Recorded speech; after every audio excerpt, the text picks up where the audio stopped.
the bottom of the sea. Hi everybody, welcome back to Sprueverse, my scale model universe, in part 2 of the 132 scale flying sub from Moebius build, and I'm really enjoying this. This is a fun kit, you know. It's a nice scale. It's a really, I think, decent representation of the flying sub from the great voyage to the bottom of the sea.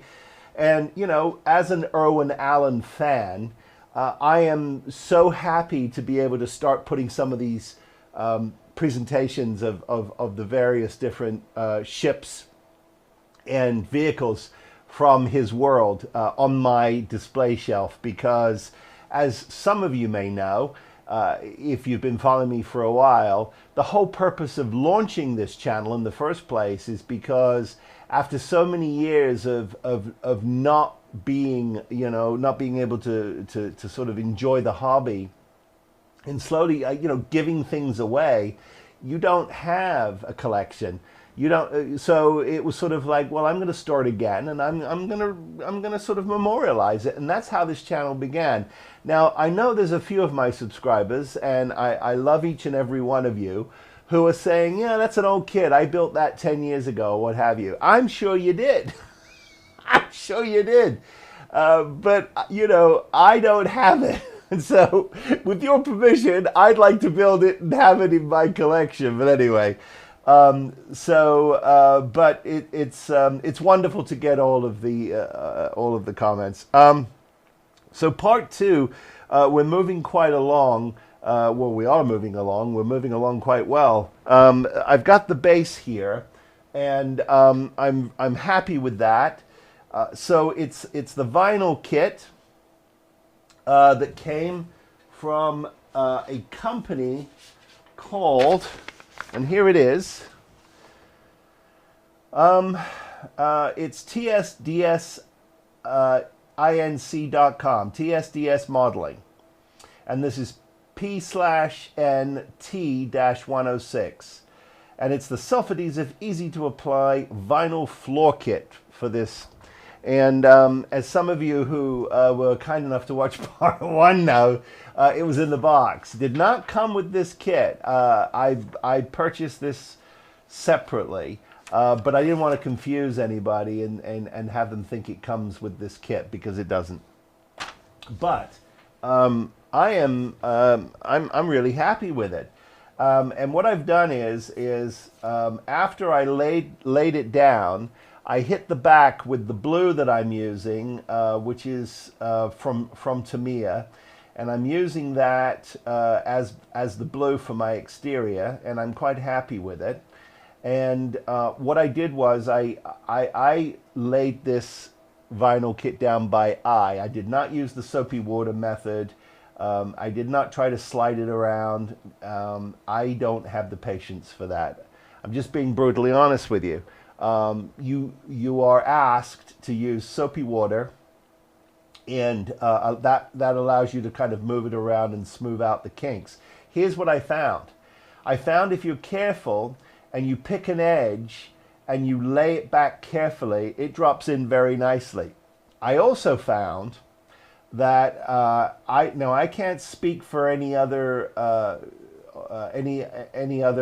varnish, but I can speak for the Humbrol matte varnish in the rattle can. The Humbrol matte varnish in the rattle can is what I used, and mysteriously and miraculously, when I hit this vinyl with that Humbrol matte varnish, every single pop mark and every single bubble disappeared. It's beautiful. And the other thing it did is it gave me a nice frosting here for my floor panels that are going to be lit. And then, of course, my center panel here, I have added on the detail from the masking set that the great Lou Del Meso, the Aztec dummy, puts out. And that is a detail he asks you to put down. And I love it. I mean, I think you'll agree, it really makes this punch punchy, and it gives you a nice base to work on.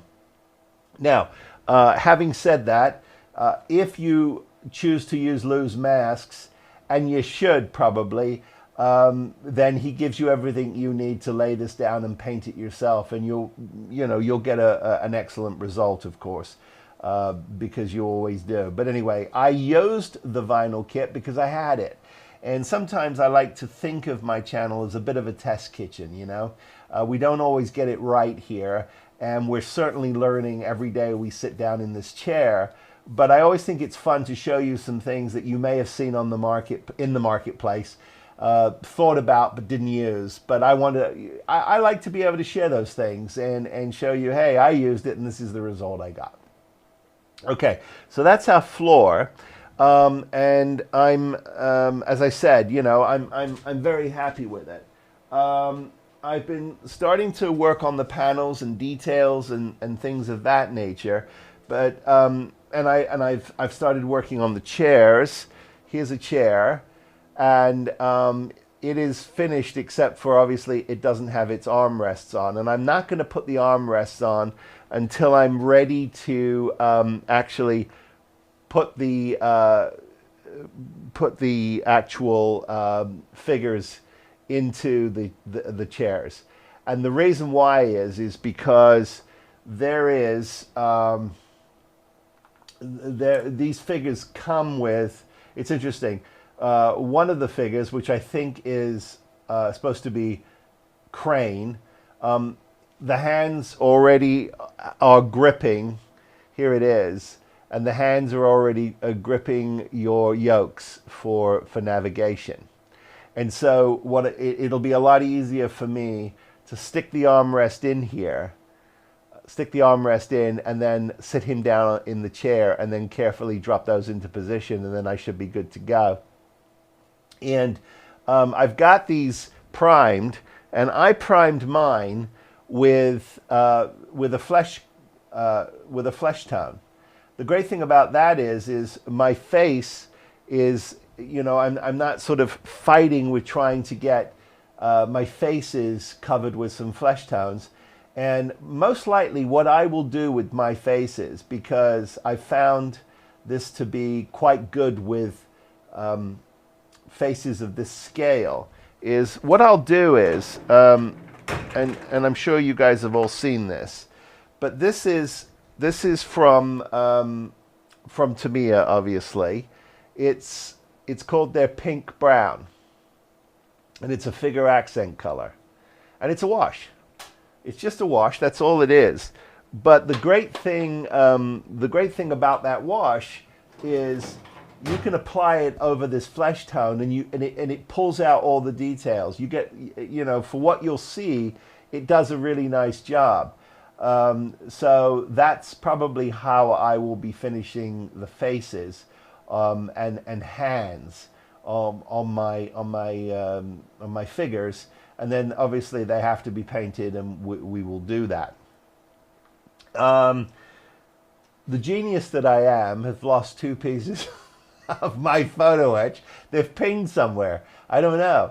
So to stimulate the economy, I've had to order, believe it or not, another set of my photo etch, which should be here in the next day or two. I don't know what happened. I stupidly cut them off. I was going to do something, got distracted, I should say, and distracted, and they have disappeared as they do.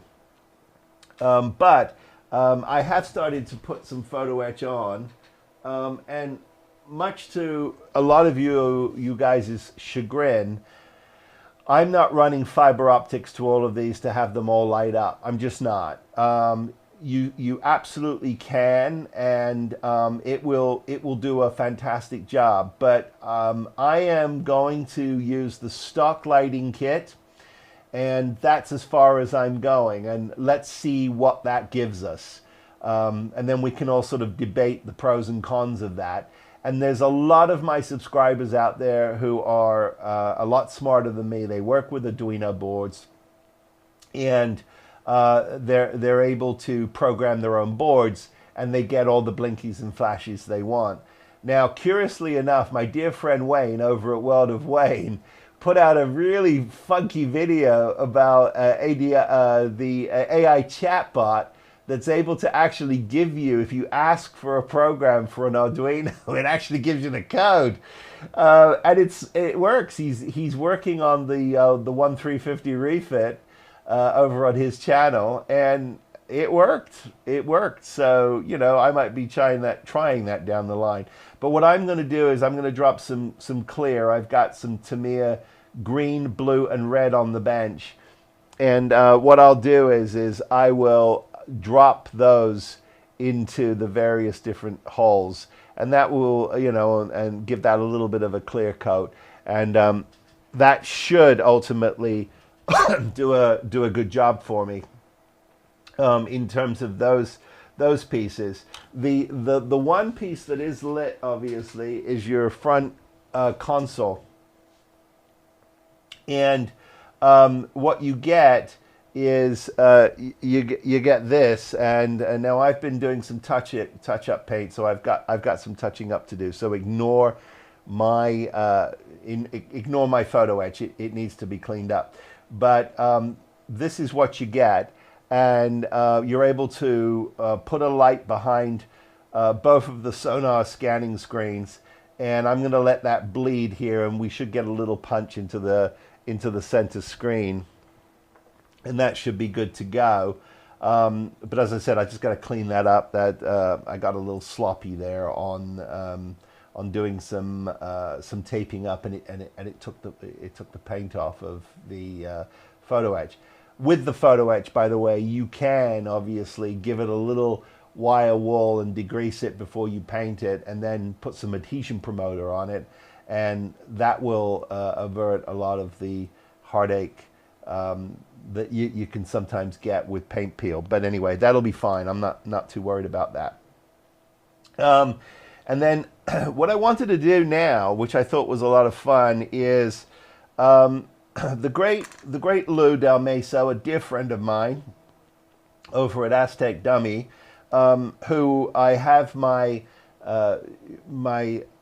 masking set from. I have two. That's right. We're stimulating the economy. We try to help Steve out over at Cult TV Man, and we're trying to make sure that Lou has food on the table, and that's why we have two masking sets. But anyway. What he discovered was that you can actually, with vinyl, with a vinyl mask, essentially create a wonderful effect for the engines. Now, the basic lighting kit that comes with the Moebius, the Moebius lighting kit, which I'm using, it comes with your two, they're 5mm LEDs. In red for your engine lights. So basically what you can do is you can drill a hole in the back of your engine casing. You stick your LED through there, and it gives you a lighting effect when you can see you can see a red light through here.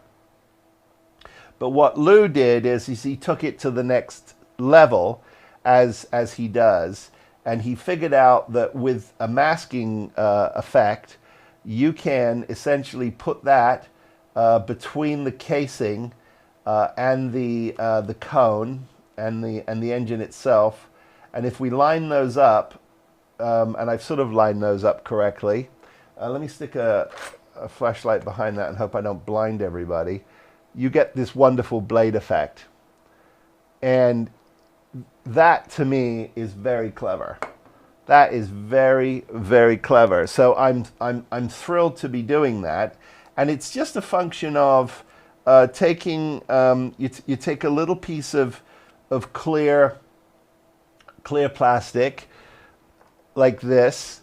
I just sort of cut this to the size of the actual mask itself. There it is. It's incredible the precision he gets. And then what you do obviously is you get yourself some transfer tape. Now, I have, what you do is I put it, I put it on my pant like this, right? Just to kind of de-stick it a little bit. And then what you do is you're going to essentially line, just sort of drop it onto your transfer tape like this, like that. And give it a good rub. Now I know a lot of you are going, Phil, I know how to do this. And I'm sure you do. But I'm still learning how to do this. Masks are a very delicate thing. And you've got to have patience, right? You can't yank at them, you'll tear something. And you've got to know the procedure. And so this is for those of you out there like me who are learning. So anyway, once you've got this down on your backing, you can then flip it over and carefully remove the backing, leaving your mask or your black stencil on your transfer tape. Okay? You then are able to take your piece of clear. Here's the piece of clear. And you line that up. You line that up with the back of this thing of beauty, like this. Drop it down, like that. And now, make sure it's down properly. And then, you carefully can remove the backing. Now sometimes you get lucky and the whole thing will peel off. This didn't, and that's okay. The most important thing is that it is down and transferred onto the plastic. And there it is.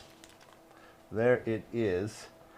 And then what you're able to do is remove the parts you don't want. So that would be, let me get a corner here.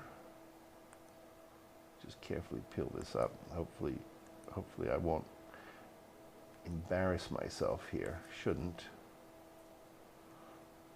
And we'll just carefully peel this back here, and you'll see that that is now safely transferred to the plastic, like that. And now it's a function of taking a very clean, sharp blade and slowly starting to remove the pieces you don't want. I believe this process is called weeding. And so once you get it started, take your time, and then you start weeding your pieces off. And as you can see, it's starting to sort of come to what happens when you are finished, and the net result of weeding everything off is you get that. And once you have this piece, then I hit it with some matte. I'm using Humbrol at the moment. I don't know why. I had a little bit left, but I hit it with some matte on both sides to frost it, give it a little diffusion, and also make sure that these blade fans stay down. And of course, once you've done that, the effect sits behind the cone like this. And there you go. You've got blades. And when you light that up with some of the with the red light, it's a really nice effect. So I'm doing it because that leads me to the next portion of this update, which is I had to start thinking about the stand, because in the lighting setup for this, it asks you to, I'm going to show you what it asks you to do here. Right here, I'll get you closer so we can all look at this together. It wants you to chunk out in the rear a couple of holes, a 1/4 inch, a 3/16, and a 7/32, and then you know, sort of just make those squares so that you can drop in your various plugs and switches, right? And this is what it is supposed to look like when everything is in. Now, I actually, you know, I may still do that.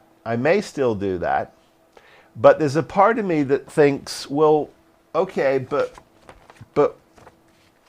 that, you know, I don't know. There's something about it that just, even though it's going to be underneath, there's just something about it that just, every fiber in my body is saying, don't do it. So I don't know.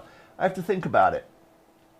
However, for $6 on eBay, you can get what are supposed to be display stands for shoes.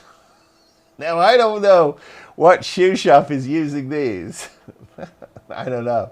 It isn't Nordstrom, I'll tell you that much. But look at it.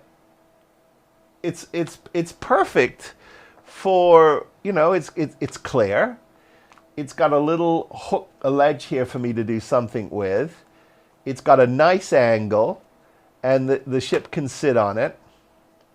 And this can sit on a base, and it kind of disappears on the base. So I think this is my go-to for the stand. I think, assuming I go down the rabbit hole of trying to put this or have this appear as though it's hovering over water, as if it's taking off. I'm thinking about it. I've been looking at some videos about water effects and using aluminum foil to do that with, and it looks really cool. And that might be a fun thing for us to do, is see if we can have the flying sub leaving the water. I think that looks kind of dramatic, but then that would require us to put the power jack and the switch on some kind of a base.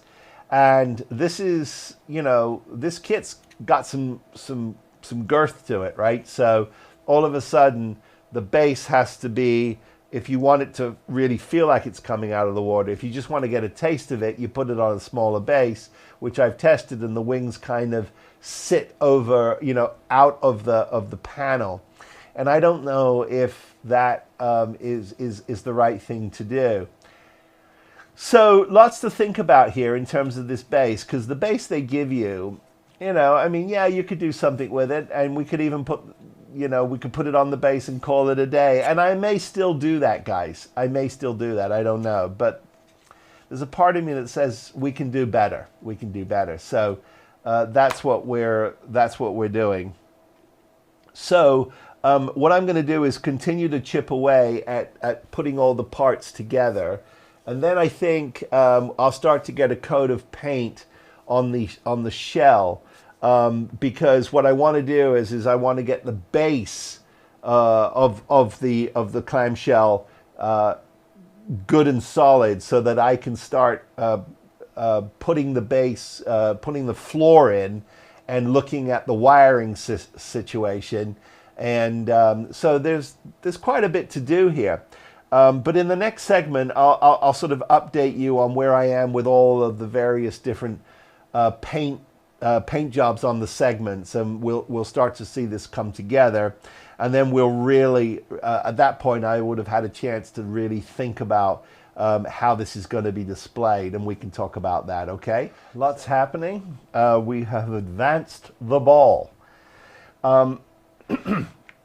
So sometimes I get a little carried away and stop to think, oh, I need to memorialize a segment, because I can get too far ahead of myself. But to sort of get to this point where we are is, you know, it's priming and painting your parts, making sure they're clean and everything is fitting nicely. And then, you know, if you're just assembling this model, it goes together quite well. I find the fit on this particular kit to be quite good. The challenge of the flying sub, if you're not doing anything other than building it, for me personally, is obviously this paint job is tricky without masks. And I want to talk about that just for a second. The other thing, of course, is, you know, the display, how you display this, because you can go all out, or you can just put it on the clear plastic stand that they give you, which is a little wobbly and sad. So I definitely think that if you're just building this out of the box, those are the two challenging areas, right? Your paint job, and of course how you're going to display it. But once you add the element of lighting something like this, then it opens up a whole nother can of worms. And a lot of my subscribers know how to program their own Arduinos, or they obviously are going to one of several sources for their lighting kits, Voodoo Effects, Tenor Controls, and there are others. But in this particular case, I went for the lighting kit that was offered by Moebius. And this is not a channel that does reviews, and this isn't a channel that does unboxings, but once in a while I will do an unboxing and I will do a review if I think it's important to all of us, and I think this really is. So what I'm about, what am I about? I'm about enjoying this hobby. I'm about making sure that each and every one of us, when we have a chance to sit in our hobby shops or at our benches and build, that it's for the passion of it, the thrill of it, the joy of it, and that we don't get caught up in the minutiae of what we have to have and don't have to have. I am constantly reminded about the resourcefulness of my subscribers and this community. So you don't have to buy aftermarket parts. You can create your own, you can scratch build, you can come up with all kinds of other things, and you'll have an awesome model. I just choose to use some of these aftermarket parts because I do consider the channel a bit of a test kitchen. And I feel that sometimes I can show you something so that you can decide whether or not it's something you want to get, or whether it's something you want to pass on, or whether you've already made up your own mind. All of that is perfectly fine. Back to the masks for a second. I know I did a whole soliloquy about the vinyl aftermarket kit, and I can't remember for the life of me why I thought that was a good idea, because at the end of the day, it does go down nicely, and I'm not knocking it. And if it's something you want to try, then you should absolutely, by all means, try it. But I wanted to get back to the masks. The great Lou Del Maso makes an excellent set of masks. For this kit, there's no reason why you shouldn't use them. You should use them. I didn't, so I want to publicly apologize to my dear friend Lou, who said to me, "Why did you use the mask? I had the mask." I said, "I know, I should have used the masks." And so anyway, they are awesome masks. Use the masks, they're in the kit.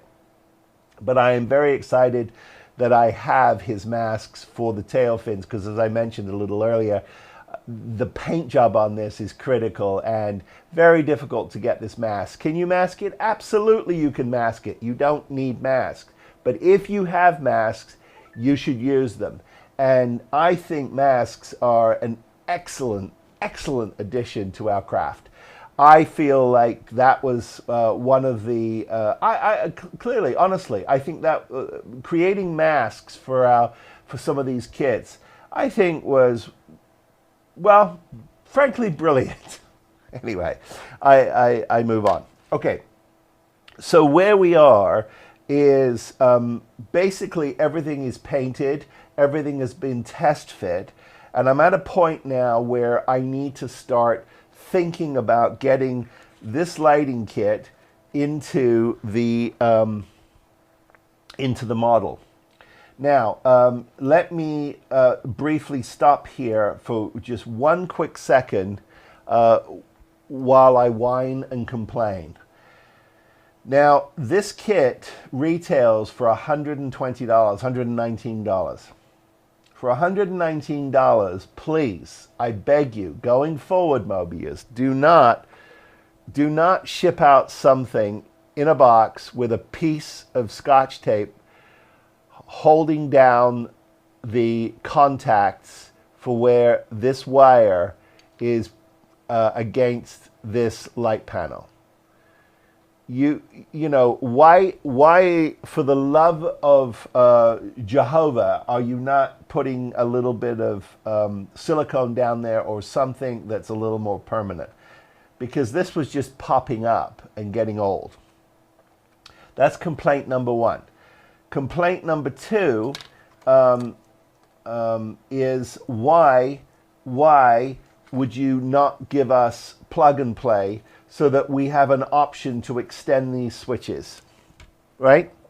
This bundle is just been designed to just shove into the kit and then drill out holes, and they're here. So right here, drill out these holes and stick two forms of power and a switch drilling into the bottom of this beautiful kit. Why? All you have to do is just give us the option of an extender piece, plug and play, that allows us to drop it into a base. Instead, we've got to cut into this. And if you're someone like me, you have to be triple careful. You know, it's like think 50 times before you cut once. But even that, curiously, you know, it's added aggravation. Now they have given us a plug here for the floor light, right? So we've got this plug, so we can unplug this and make it a little easier for us to install. So that's okay.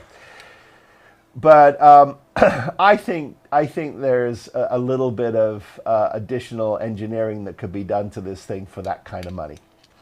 Okay, and my last complaint, my last whine before we carry on is there's two empty sockets here. One here and one here. Now on mine, they're not hot. I've tested it. So I can't use them for additional lighting. Why not?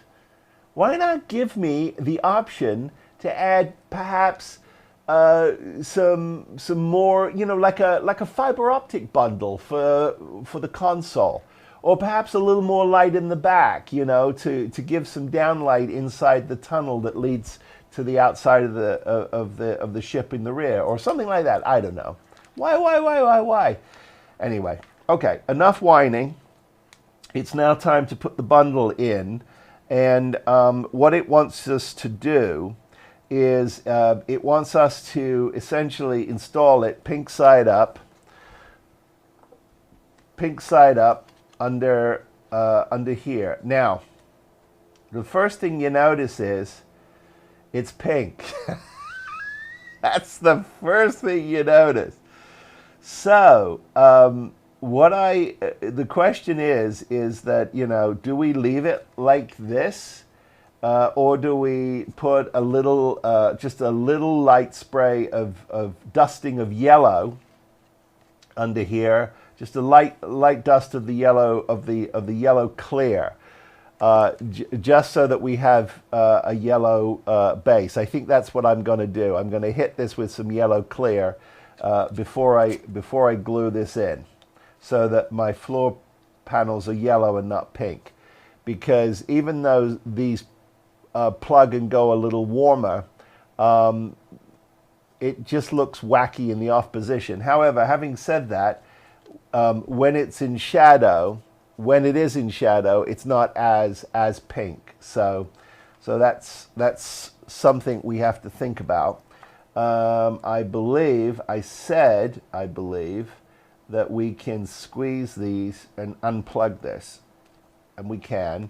So that's going to make it easier for me to work with this, and I can set this aside.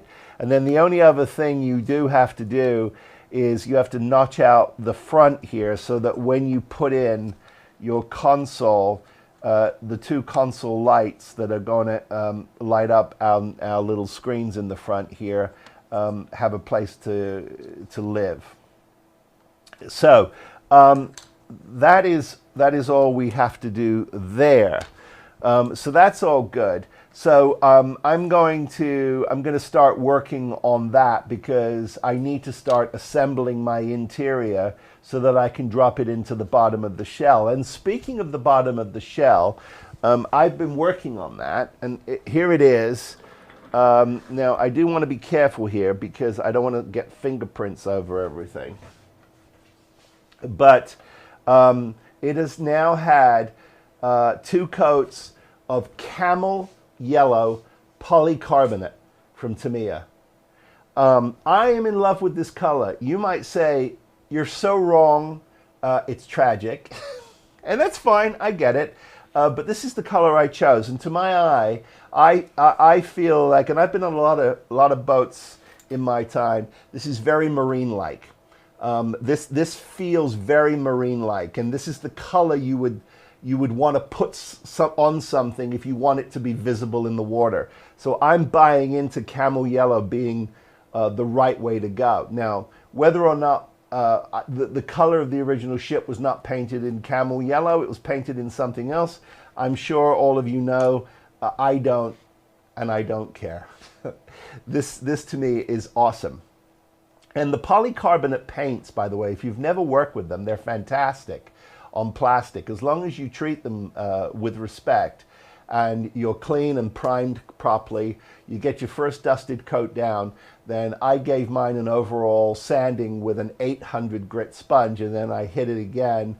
Wow, they give you a rock solid finish. And I know a lot of car modelers like to use the polycarbonates, and that's kind of what they were designed for. But I got to tell you, for this particular use, I think it was a great way to go. Now, I did connect the 2 clamshells together very lightly because I wanted to see one thing, and that was my fit. And I do have a pretty good fit, but I also noticed that I've got just a couple of things that I need to work on here. One is this lip here needs to be yellow, and then as you're looking at the bottom side of this, it needs to be yellow too because you're going to see it. And then of course where it gets sealed, we're going to need to be just touching that up. And I'll be doing that, I think, once it's all together. But there's not much you can do about that. But the finish on this is, I think, is pretty good. I'm super happy with the finish here, and I may even take it down to a matte. I'm not sure because I don't necessarily want it to be that, that shiny, although a wet look would be pretty cool. Okay, and now when we come back, I will have got my base sorted. I'll have my floor light installed, and we'll start to see what it looks like with this dropped into the floor. So that we can start to move towards the finish line, and then I'm going to talk to you about the base because I've given it an awful lot of thought, and I'm kind of excited about what I'm going to do with the base, and I want to share that with you in the next segment. All right, so let's plow on. Well, progress, always progress. I like progress. So I've got the actual interior of this thing sealed up, put together, and doing its thing.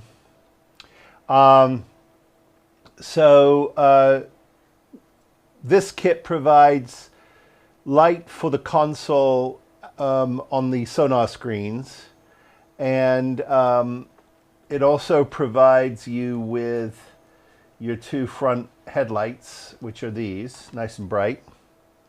So those are good. And your rear engine lights, they don't pulse or do anything. They're just red.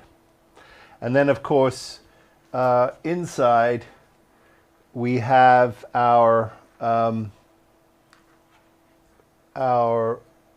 I suppose that's not good, is it? Here we go. We have our reactor core effect, and if you sort of look at it through what is going to be the screen, you get, you know, a really nice look. It's a nice effect. It's plenty of color. Too much more light in there, and I don't know. And believe me when I tell you, the floor light is on. And to prove that, I will turn this off, and you'll see it sort of change color slightly. There, do you see? It's very minimal, and there's on, and you are getting a warm glow, but nothing to write home about. And that's the extent of this kit. So what happens now is this board here. This board here is going to get sealed at the side here, along with the little transformer for the floor light, and that'll all sit in here, and then we'll have to obviously clean all this up. But everything is in, and I'm quite happy with it. You know, I mean, it's got some very nice. We've got some very nice details. Some of this you'll never see. You could go crazy and get blinkies on that wall. You could go crazy and probably put a little uplight here, and of course a little red light by the door. And all those blinkies by the door are an opportunity as well. I'm not doing them on this build, but you certainly could. Take the time, put all the fiber optics in, and knock yourself out.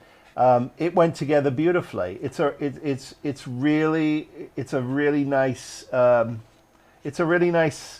nice kit without this lighting kit. And I have to say, I got to be honest, it's not worth it. It's not worth it. I'm saying that half-heartedly, and I don't want to discourage anybody from getting it, or if you have it, use it. But you know, at the end of the day, the reality of it is that we've come so far with all the electrics that we can just do better. I mean, even Evans Lighting Design, you know, with their pico flashing individual picos you could put in here.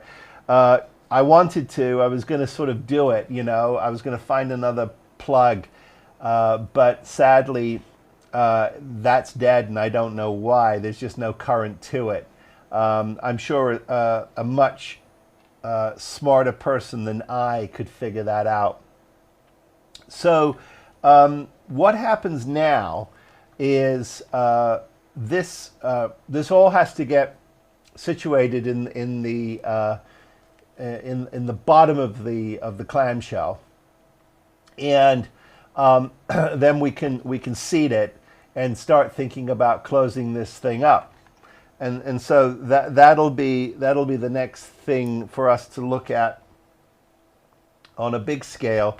But then briefly, I wanted to just share with you what I was doing with the base.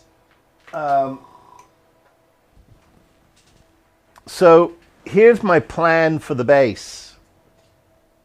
Okay. So what I've done is I have built the stand that comes with this.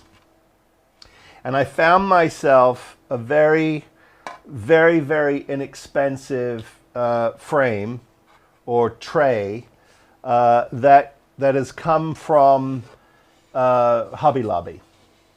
I think I paid, what did I pay for this? $3. And so what I'll do is I'm going to give this these sides a lacquer finish. This is a walnut satin. And then my plan is I'm going to take this base that comes with the kit, and I'm going to plant it in the tray. Now, I've got this situated with the angle down so it's facing you, okay? So that's the way this will live. And then what I'm going to do is I'm gonna attach this to the tray, and I'm gonna fill the tray up with foam. I'm gonna carve it, and I may even use some sculpt plaster as well. And I'm going to create an ocean. Now there's several different styles of ocean you can create.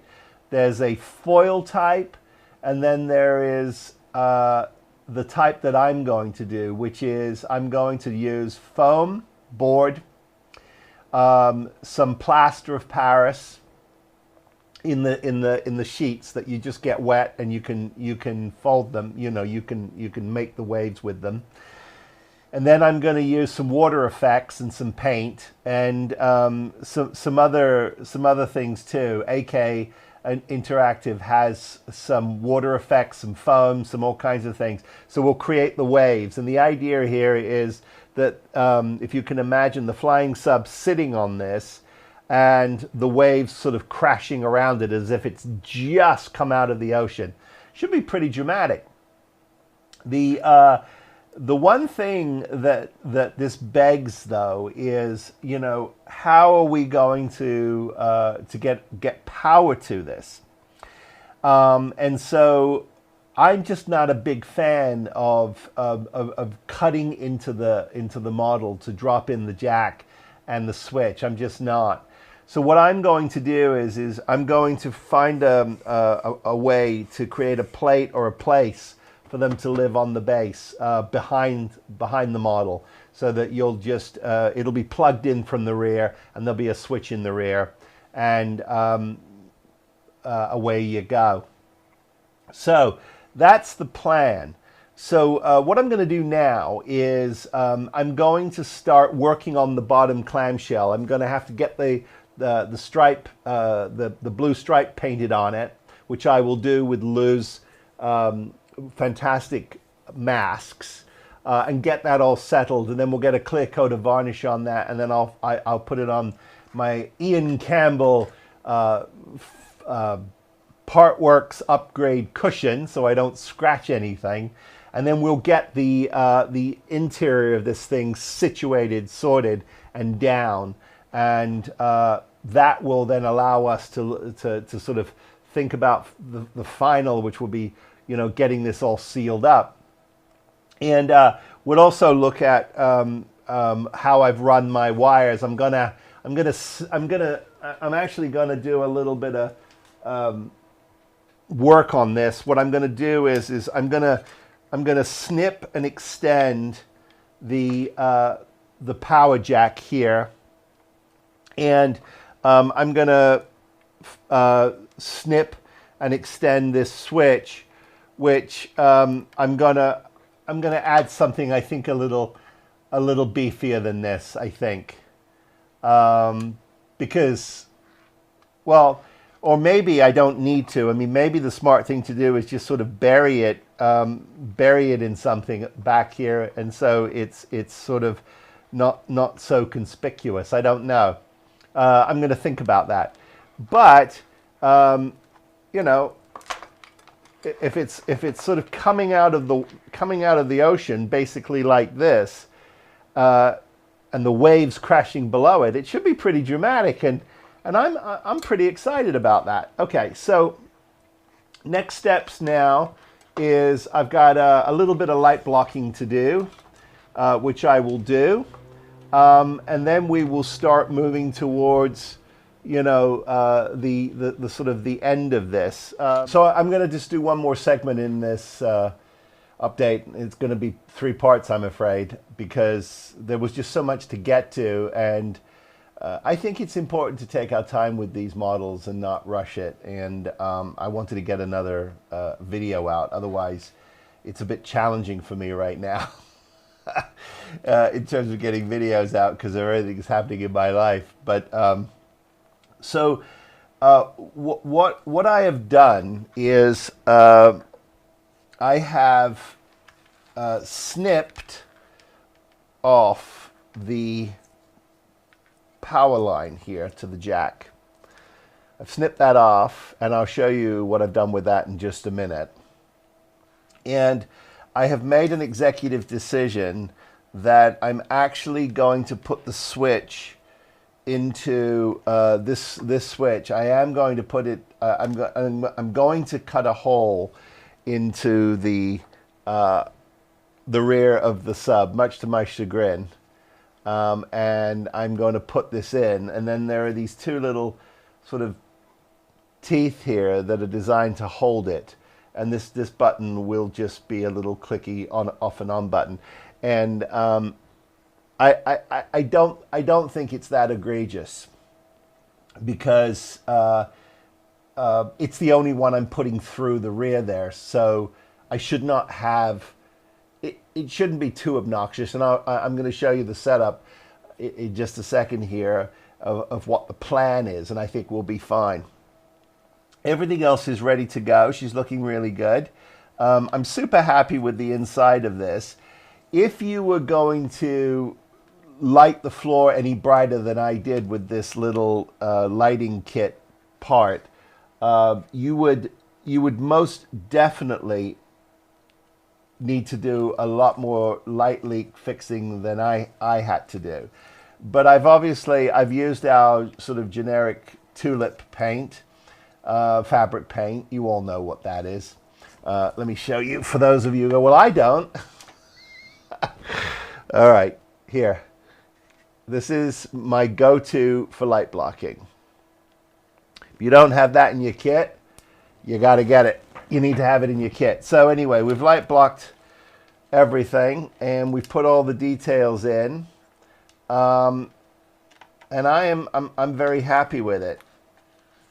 This unit is sort of clunky, but I assume that they've done their homework, and everything will sort of fit where it needs to fit without me having to fight with it too much. I've got my front headlights, and they appear to be in the correct orientation, and there appears to be plenty of cable for those. And then the only thing left is my rear engine lights, and depending on where this is oriented and how this is oriented, I believe I should have enough room. And then what I'm going to do is I'm going to use a power coupling for this, and I'll explain what I'm doing now in just a second. So anyway, my interior is ready to go, and it's ready to sit into the lower half of my clamshell, and I'm excited about that because I think it's really fun. Okay, so let me carefully bring over the next part of our show and tell here. Without making a complete idiot of myself, which I can do. This is really on here, precariously on here. So I'm having to be really careful. Now, there's quite a bit of wobble in that, but don't worry, we'll get a lot of that wobble out once we get our ocean in. So you can see she looks really good. Let me turn her towards you so you can see what the plan is. So what I'm going to do is, well, first of all, let me explain to you what I have done. I have secured the base that comes with this, this plastic base, I have secured it to the inside of my frame, my little ocean world, okay? And I have attached right here, you can see, let me move this forward a little bit, and you can see it's just going to be in camera. Let me, here. I have put the jack that is supposed to be in the ship. They want you to have it coming out of the bottom of the ship. I have made a hole for this in the back, and my power jack will connect here. And this is going to go up to the ship. And the plan is that I will attach an umbilical cord. Here's my umbilical cord that I'm going to connect. So this will be inside the ship with this small piece hanging down. And then the base itself has the male part of the plug, and that's how power will come to this. But what this will allow me to do is it would allow me to work on this ship off the base and then put it onto its base and plug it in, and we should be good to go. So that's what's going on. When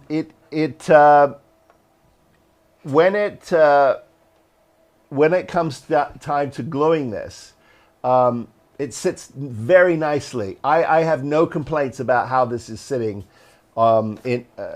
Is sitting, meaning the two clamshells. They're seated nicely, and I've got to get my front windshield in and glued up, and then obviously I've got to get my blue stripes on, which I will do with these things.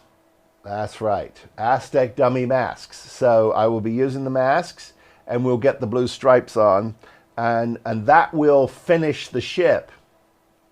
And then the next thing I'm going to do, and this will be in part 3, is the process of building our ocean, which we'll do. I've got a little bit of foam here, foam board, and I will cut it, and I'll demonstrate this on camera, I think, for part 3, is building the ocean, because I think that's fun. It's a really actually a big part of this world, is I will build the ocean into this, and we'll build that up, and we'll finish that. And we're going to use realistic water from Woodland Scenics, and we're going to use some AK Interactive products like water effects and foam, water foam, and we should, and also we're going to use a little bit of plaster of Paris just to seal the top of this, because you want something on this before you start painting or putting anything on it.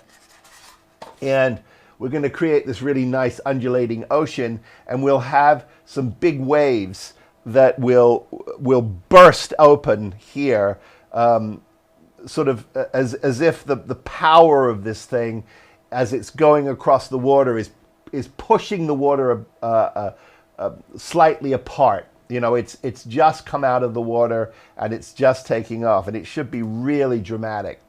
And I think once I've got this a little more connected, we should be fine. It's a flimsy stand. It's a little flimsy. There's not a whole lot I can do about that, but it should be fine. I don't anticipate there being too much trouble. If I have to stiffen it, I can. There's ways to do that. But I'm gonna sort of, you'll see here, I've got the power cord that is attached to my jack, right? That's attached to this jack here. And so I've got to get this power cord as it comes out of the water. I've got to make that disappear, and I'll do that with paint. So that is what she's looking like. I'm super excited about this. I really am. I think this is a really nice scale for this kit, and I could not be happier with its fit and the way it's going together. And truthfully, the lighting kit it's okay. It's not terrible. it's not, I don't think it's great value for money, but that's my opinion. And it's just my opinion. And if you've got one or you intend to use it, by all means, please use it. Okay, so that is it for the part 2 update. Look, she's coming together. It's really exciting. In part 3, we'll build our ocean, and we will have this, we'll get the masks on and paint this, and we'll do final presentation in part 3. So that is it for the part 2 update. If you like my content, please like and subscribe. It means an awful lot to me. Drop me a line at spruverse@gmail.com. I'm always happy to hear from you, or drop a comment below. And you can also follow my In the Weeds photos on Instagram. I post relatively every day, but they're sort of in the weeds photos of where my progression is on my various kits, okay? So there you go. The 132 scale flying sub from Moebius is dangerously close to getting off its box and in its shelf. So excited to show you the final reveal on this in part 3. As always, everyone plays. I wish all of you be well, be safe. Come on, let's build something, and I'll see you next time. Take care, everybody.